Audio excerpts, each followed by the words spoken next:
Hello and welcome to Soups and Sabers. My name is Jordan, and we are getting one last episode in before the holidays here.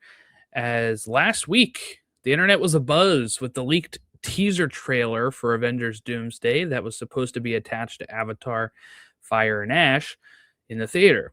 By Thursday, when the movie opened its previews, Variety and the other trades were reporting the big news, the confirmation that Chris Evans was back as Steve Rogers.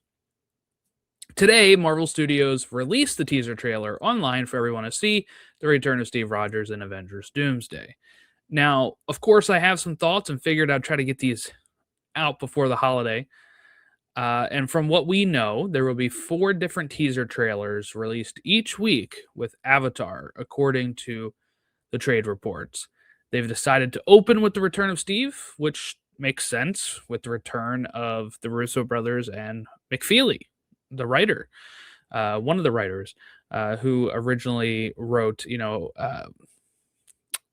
McFeely was part of the writing team for a few Marvel films before the Russos, but this combination has been in place during Winter Soldier, over to Civil War, Avengers Infinity War, Endgame, and now they're coming back for Doomsday. Before we get into the thoughts, though, I figured let's go ahead and watch the trailer. I have not watched it yet, in the sense of I have not watched the newly released version, I guess you would say. First time watching it in the high def version. So let's go ahead and get that pulled up here. Here. Okay. So let's do that. As loud. There we go. There's the house, right?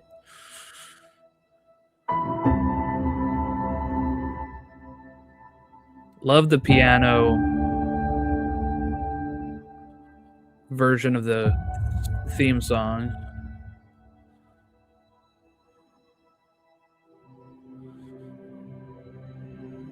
Reminiscing on his Captain America gear. Or maybe being called back to action.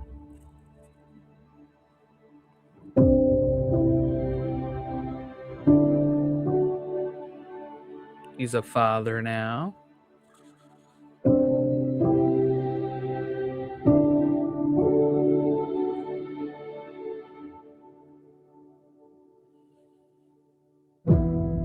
Steve Rogers will return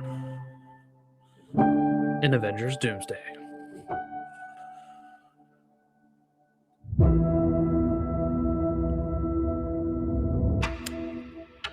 $11 months, 24 days, 14 hours, 59 minutes, 56 seconds. All right. So there you go. That's the trailer there. Okay, so let's get some of the thoughts out, right? I was originally conflicted or anti bringing Steve back after what I thought was a perfect ending in Endgame. Especially when the rumors, there's been rumors this whole time, right? Like that they were always going to bring him back at Secret Wars, or there was like rumors of like a Nomad show at some point on Disney Plus. That I'm remember rumors going around about it. I don't know. There was always people that wanted the him returning the Stones as a show or whatever too. But I gotta say, I'm coming around to it. I am hyped for the return of Steve Rogers. I do think that it is clear that it's a Steve Rogers and not Captain America. When we had Brave New World, it said at the end, Captain America will return. So I do think Sam is still Captain America. I don't think that's a concern here. There was a report about a year ago, I think from Hollywood Reporter or Variety, claiming that he was back. And I think Chris Evans originally denied it, obviously. They're going to do that. But, I've seen a lot of the sentiment of his ending felt perfect. Why mess with it? But I'm being won over. Okay, it's been 7 years by the time this movie released that we will have seen Steve Rogers in the MCU, and I think I forget what I've said in the past, but when there was rumors of him coming back with Haley Atwell for this movie, there's a lot of people who thought she'd be like Captain Carter or whatever, and I'm like, I don't know. In my mind, if you're bringing back both of them, it's going to be tied to this movie, the Endgame, because I don't know how much I would care if this was an alternate Steve. This is the Steve that we've known since First Avenger, and seeing him back is going to be something special. It is going to be special. I do think that. I do feel like it's going to be a pretty special event seeing Steve Rogers back. Now, question I have for this is, does that mean Steve is safe? He showed up at the end of Endgame as an old man with the shield. Is that a man who has lived through all of this? Right? Did that Steve at the end of Endgame know that this stuff was about to go down? Maybe. I think that's the only way it really works. Maybe they can prove me wrong with that if they do other shenanigans or whatever. But in my opinion, what happened is we know that Steve had the, like the watch thing that all the Avengers had to get back to the main timeline. So he left with the stones and had that to be able to come back here. So he goes and does all the stuff he's going to do, and then instead goes to have his happy ending with Peggy. What I assume then is he lives that out. Whatever events happen in these movies happen, and he assists with it, lives out the rest of his life, presses to go back home, right? And then gives the shield over to Sam.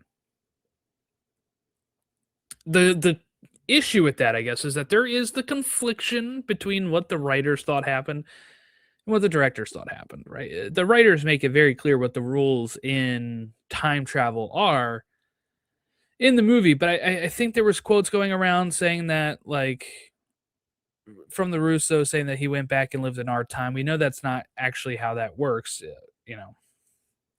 He can't be living back then and still go missing back then and still become everything that he needs to do. They were very clear in the writing that you have to go back.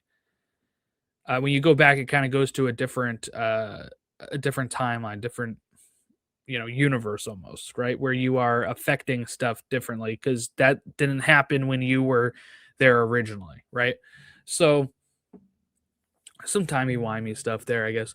But in my opinion, the way that this would work is maybe even at the end of Secret Wars or Doomsday. I guess it depends on where it's going to go.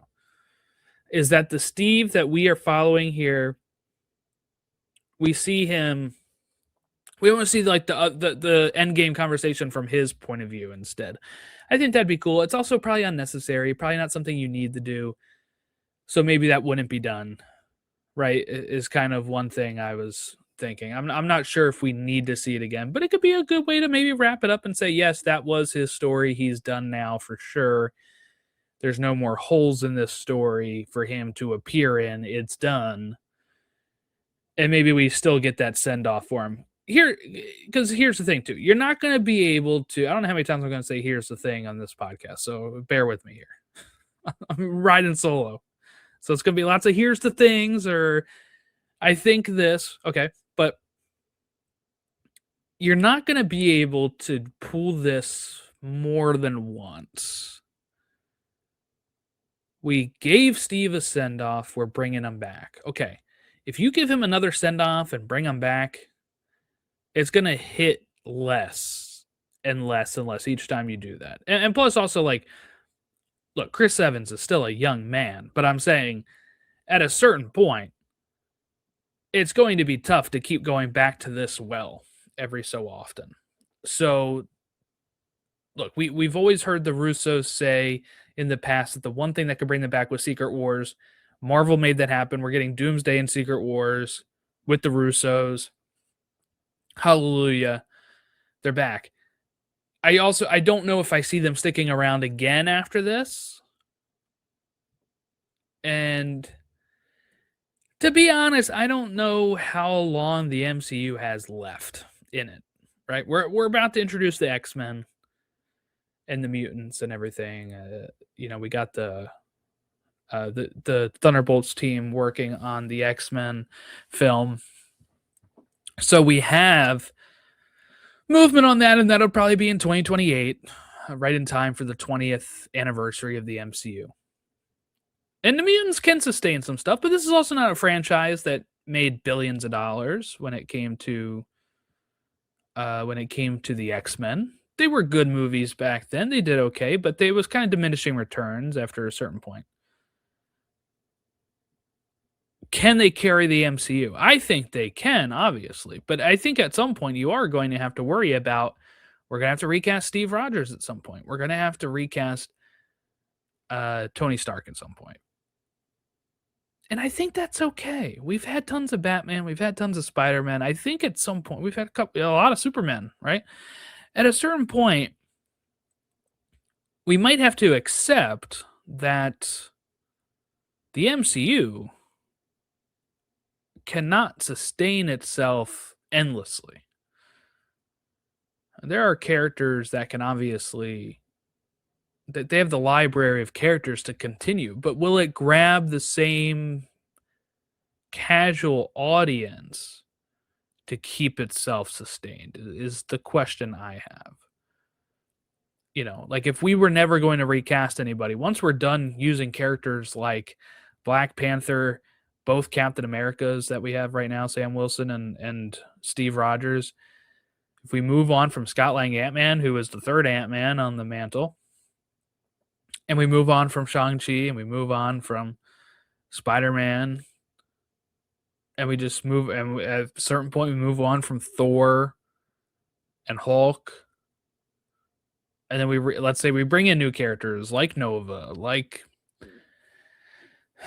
I don't know, like Captain Britain and stuff. At a certain point, you're going to have to, and like I said, and the X-Men, but at a certain point, these characters are going to have to get rebooted.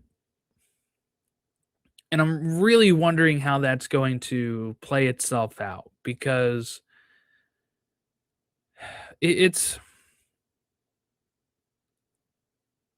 I think it's fine if the MCU ends at some point and we kind of do MCU 2.0. I think that's fine. I think it's going to be tougher and tougher if we get like 50, 60 movies into the MCU to be like, yeah, if you really like that, go back and watch all the other ones. If you want to see Iron Man again, go back and watch the movie from 20 years ago, almost. So I do think at some point, Marvel will have to restart for a new generation, right? For just the fact that a new generation would probably be interested in doing their take on the characters or whatever. The reason I'm bringing this up is because a lot of people are a little upset that the marketing is starting to base itself around the 3 core Avengers and actors. And what I mean by that is Chris Evans is the first teaser. The second teaser is already leaked. It's Thor. And the third teaser, rumor, this is not leaked so far, but the rumor is that it's Robert Downey Jr. as Doom. And then the fourth teaser, maybe everybody, right? Maybe you show like a general teaser that has like, hey, this is going to have the Fantastic Four. It's going to have the Thunderbolts. It's going to have blah, blah, blah, like kind of go on with that. I think it's smart to lean on these original 3 to get the casuals back in. And I think maybe it would upset me more if we didn't know the cast list already. Like if this was the first teaser we got and we had no clue about who was attached to this movie, you might think, oh my God, are they just not going to use Sam? Are they going to do like, why are they bringing back Steve? That could be an issue. But I'm going to read the cast list right here that we got. The 27 chair announcements, okay? We had Chris Hemsworth, Vanessa Kirby, Anthony Mackie, Sebastian Stan, Letitia Wright, Paul Rudd, Wyatt Russell, Tena Corta Meja, Eben Moss Bachrach, Simu Liu, Florence Pugh, Kelsey Grammer, Louis Pullman, Danny Ramirez, Joseph Quinn, David Harbour, Winston Duke, Hannah John Kamen, Tom Hiddleston, Patrick Stewart, Ian McKellen, Alan Cumming, Rebecca Ramin, James Marsden, Channing Tatum, Pedro Pascal, and Robert Downey Jr. Now add Chris Evans to the list. Okay? That's 28 people that we know are in this. If, like I said, if this teaser was the first thing we got and there was no reports about who's being in Doomsday and we didn't get the chair announcement, I would feel like maybe it is like, oh man, it seems like they're going back to the well here. But we already know that the main cast of this movie has a lot of the most recent Avengers actors. What I mean by that is Shang-Chi is in this. The Wakanda group is in this. Ant-Man is in it, right? The Fantastic Four are in it. The Thunderbolts / New Avengers are in this movie. And of course, Anthony Mackie is still in it, and so is Sebastian Stan. So, to me, and of course you get the X-Men too, which is a curveball when you're talking about the original X-Men. To me, what this shows is that I've seen a lot of people say that they're ignoring the last few years of the MCU, and I think that is wrong. I do. I think we're seeing characters that prove that we are getting these characters from these recent films are going to play a big part in this movie. Now, of course, you're leaving out people like the Eternals, some of the Disney Plus characters. We don't have Captain Marvel listed here. We don't, but now we know this is not the full list because we just had Steve announced. So there could be more. There could be more. But I guess what I'm trying to say is I think it's smart to kind of lean in on what was successful for the marketing and say, look, we're bringing back Steve. It's the same one from Doomsday, as you can see. I mean, from the same one from Endgame with the same house. That's what they show. So that way they're like, hey, we're continuing this. This is a sequel to Endgame. As well as for this first launch of these trailers, they're going to lean on the core three that usually get people in seats. And what I think might help with this is I think this can be good for the new characters. What I mean by that is just the same way that characters like Doctor Strange had a huge uptick in popularity after Infinity War.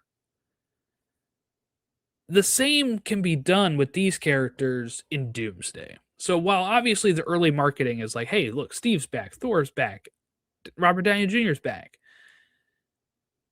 we do know that they will have the Fantastic Four in this movie. And that Pedro Pascal's chair was right next to Robert Downey Jr., which means to me that Reed Richards does have a lot to do here with Doom, which is good. I know that's kind of the complaint that a lot of people are having and the worry that a lot of people are having. But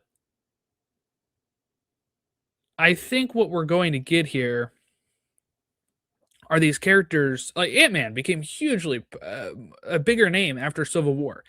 They can use these, if everything works well with these characters in this movie, you will have people walking out of this movie more excited to check out Shang-Chi and to check out the Fantastic Four and the Thunderbolts again. Because maybe they're going there to see the return of Steve Rogers or the return of Robert Downey Jr., and they start falling in love with these characters that we know, somebody that's watched these, we know those characters are great. We loved Thunderbolts. We loved Fantastic Four. But the sad thing is, box office-wise for these movies, not doing as hot.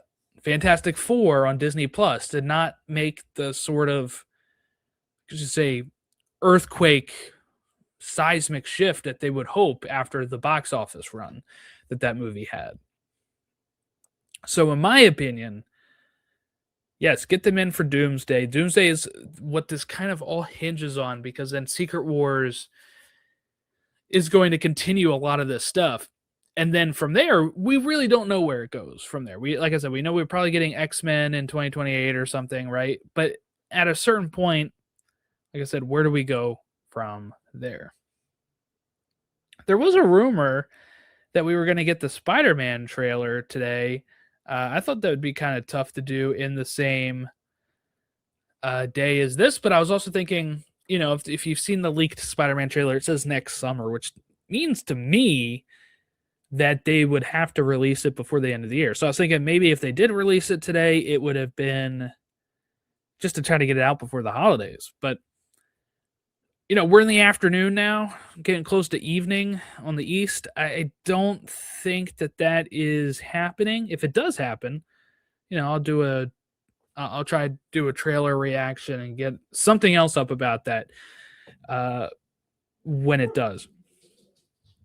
We've been wanting to do, we're still trying to get our Supergirl and Lantern's first look discussion up, but my co-host Chris on that has been struggling with some, illness during this stretch. So, because they also just had the Brainiac news. We'll try to get at that in the next week or two and get that posted then. But for now, I think that's pretty much it on what my thoughts are on this. I do have a lot of faith, I'll say, still in the Russos and McFeely coming back. I don't think they're going to do Sam dirty. They've been working with Anthony Mackie since Winter Soldier as well. They are the ones that passed the shield to him in Endgame. I do think they're still going to hold some reverence for Sam Wilson, and he'll get his due. I do think that. As well as I'm happy Steve is back. I've kind of done a 180 on this. Call me a shill, I don't know. But I don't have a lot of complaints as it stands right now. I think the biggest complaints I would have is just how we'd never got an Avengers movie in between. I think that's kind of the biggest thing. Like, the reason we're at where we are is because they didn't do an Avengers movie at the end of a phase to kind of get everybody accustomed to the new team. And now we're at this spot where they're kind of, having to kind of re-grab everybody's attention after kind of the dwindling interest since the end of Endgame. But I'm hopeful. I am very hopeful for what we're seeing so far in this.